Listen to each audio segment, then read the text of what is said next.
नमस्कार दोस्तों, स्वागत है आप सभी लोगों का यूट्यूब चैनल चार पहिया में। तो दोस्तों बढ़ते हैं वीडियो की तरफ। आज का हमारा जो टॉपिक है वो है ऑटोमोबाइल स्टीयरिंग सिस्टम। ऑटोमोबाइल में स्टीयरिंग सिस्टम कैसे काम करता है, इसके कितने टाइप होते हैं, इसमें सेफ्टी डिवाइसेस क्या होते हैं, इसका वर्किंग प्रिंसिपल क्या है और मॉडर्न स्टीयरिंग सिस्टम में क्या क्या होता है।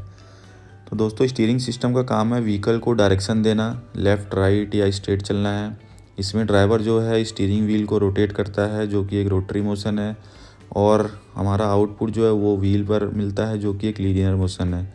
तो हमें इसमें रोटरी मोशन को लीनियर मोशन में कन्वर्ट करना होता है, और रोटरी मोशन को लीनियर मोशन में कन्वर्ट करने के लिए व्हीकल में नॉर्मली दो मेथड यूज होता है। पहला है रैक एंड पिनियन मेथड।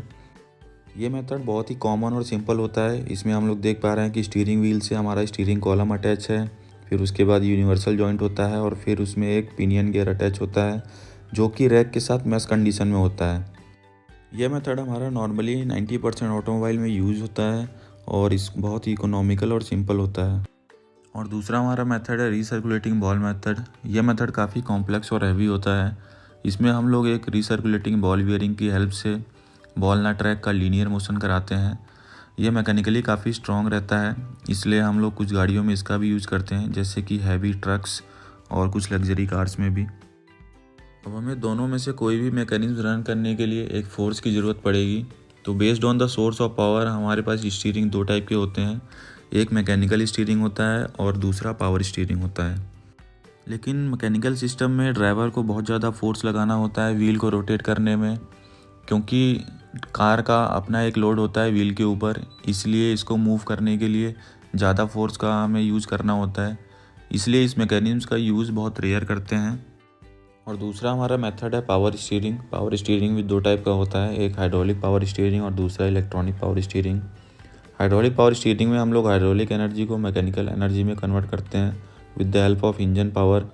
इसमें एक पंप रन करते हैं जो कि रिजर्वायर में से फ्लूइड को निकाल के होजेज एंड ट्यूब तक पहुंचाता है, फिर वो फ्लूइड स्टीयरिंग कॉलम तक पहुंचता है और मोशन में हेल्प करता है।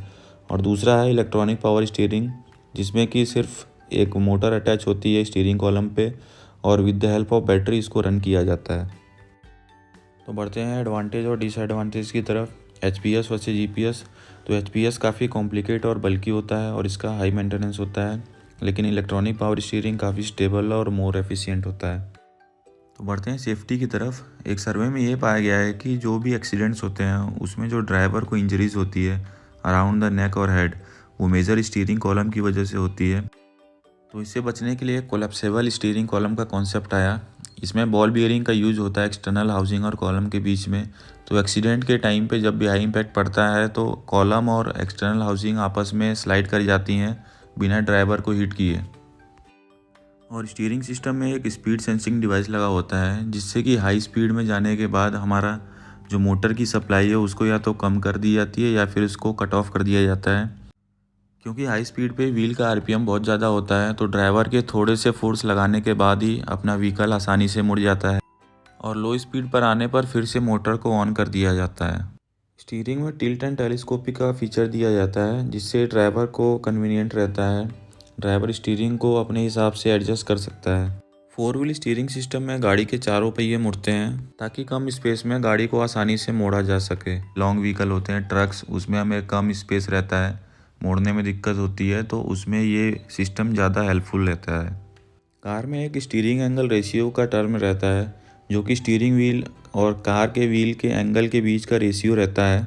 ये रेशियो हमेशा बैलेंस रहना चाहिए, नहीं तो ड्राइवर को स्टीयरिंग रिस्पॉन्स सही से नहीं मिलेगा।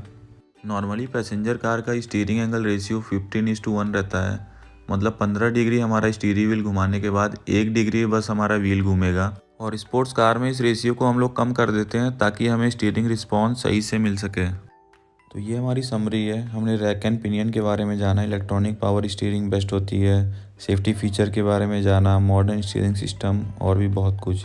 At the end, thanks for watching the video.